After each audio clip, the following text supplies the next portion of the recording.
चोर देवरानी।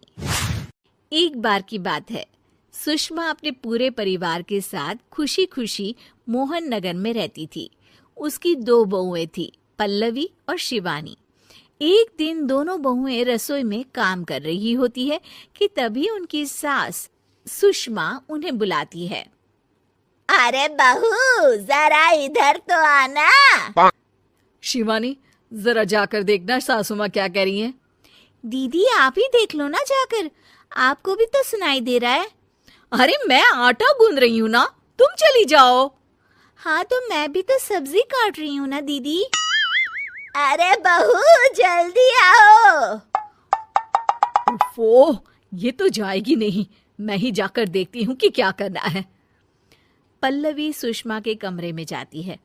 जी मम्मी जी, क्या हुआ? शाम को घर पर कुछ मेहमान आने वाले हैं, तो तुम अच्छा सा खाना बना लेना बहू।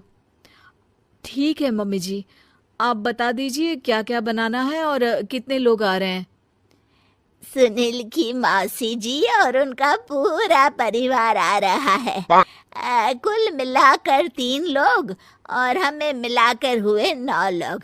तो अभी से ही तैयारी करना शुरू कर दो। और हाँ, घर की सफाई भी कर देना, हाँ, अच्छे से।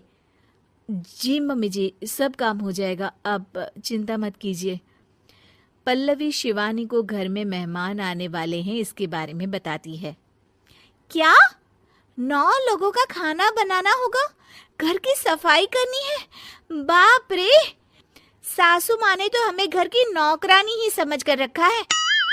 ऐसा नहीं बोलते शिवानी, हम इस घर की बहू हैं और घर के काम करना हमारा फर्ज है। दीदी तो है ही सासू माँ की चमची, जब देखो सासू माँ सासू माँ। मैं तो इतना सारा काम नहीं करने वाली। हाँ।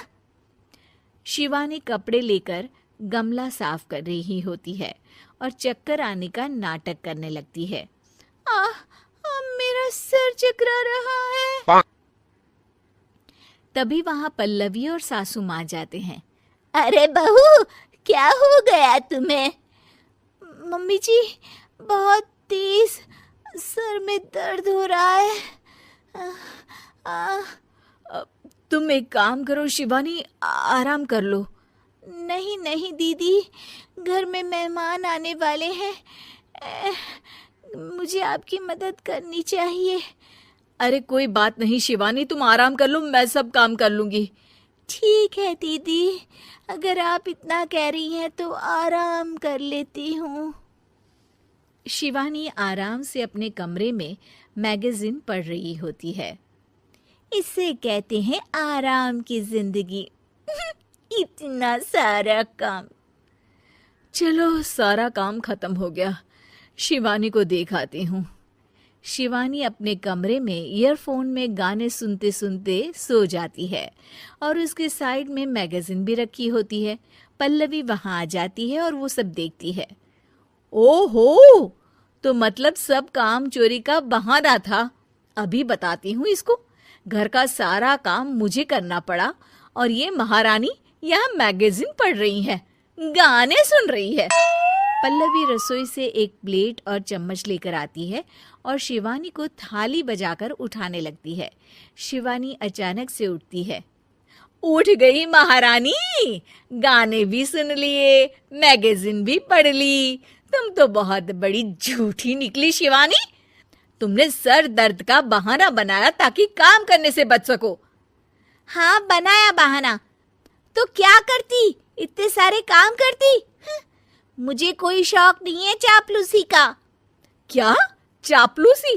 तुम्हें लगता है कि मैं सारे काम चापलूसी के लिए कर रही हूँ? और नहीं तो क्या।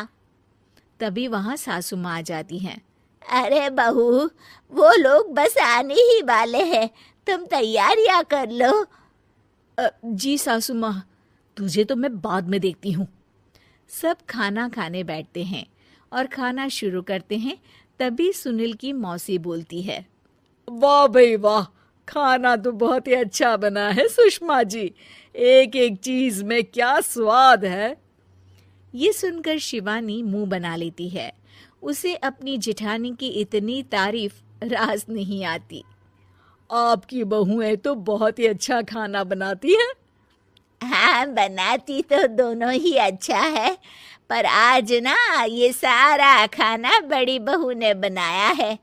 छोटी बहू की तबीयत ठीक नहीं थी, सो इसलिए। मानना पड़ेगा सुषमा जी, आपकी बड़ी बहू तो बहुत ही गुणवान है। पल्लवी की तारीफ सुनकर शिवानी को जलन होती है। पल्लवी ये सुनकर खुश हो जाती है और शिवानी की तरफ देखकर उसे चिढ़ाती है। कुछ देर बाद मेहमानों के जाने का वक्त हो जाता है।